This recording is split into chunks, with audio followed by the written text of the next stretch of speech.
तर नमस्कार गाववाल्यांनो, सकाळी सकाळी पावसानं आपलं दर्शन दिल्यान आणि गणपती बाप्पाच्या आगमनासाठी केवळ एकच दिवस शिल्लक असा आणि आज असा हरतालिका पूजन. तर बायकोबरोबर मी जाते किशोर काकांच्या घराकडे. बायको तुझा फायनली रेडी झाली.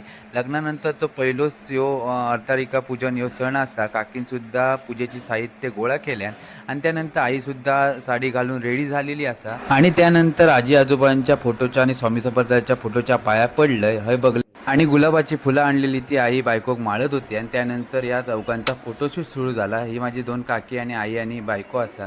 तर फोटोशूट झाल्यानंतर जायचा होता किशोर काकांच्या घराकडे. तर पूजेसाठी लागणारी सगळं साहित्य, केळी, दुर्वा बिरवा सगळा आणि गणेश पूजा सगळं रेडी करून घेतलो आणि नंतर मी फायनली बायकोबरोबर आणि आईबरोबर जाऊन निघालो आहे किशोर काकांच्या घराकडे.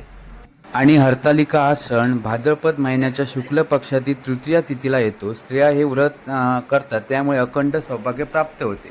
आणि फायनली आम्ही पोचलो किशोर काकांच्या घराकडे आणि नवीन लग्न झाल्यामुळे काकींना माझ्या बायकोची खणानारडान ओटी भरल्यान आणि तवसर त्या आंदोलनाचे पाटील बडजी यांचं आगमन झाला आणि पूजेक सुरुवात झाली. आणि दिव्याकडे ठेवायची.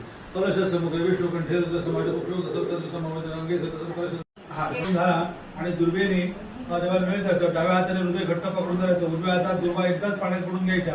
नैवेद्यापासून देवाच्या मुखापर्यंत 5 वेळा हात द्यायचा. ओम प्राणाय स्वाहा, ओम अपानाय स्वाहा, ओम. आणि काकीचाने पूजन करून झाल्यानंतर माझी आई बायको आणि दोन्ही काकी सुद्धा पूजनाक बसले आणि हरतालिका पूजन झाल्यानंतर यांच्यानी सगळ्यांनी फोटो काढूक आपले सुरुवात केल्याने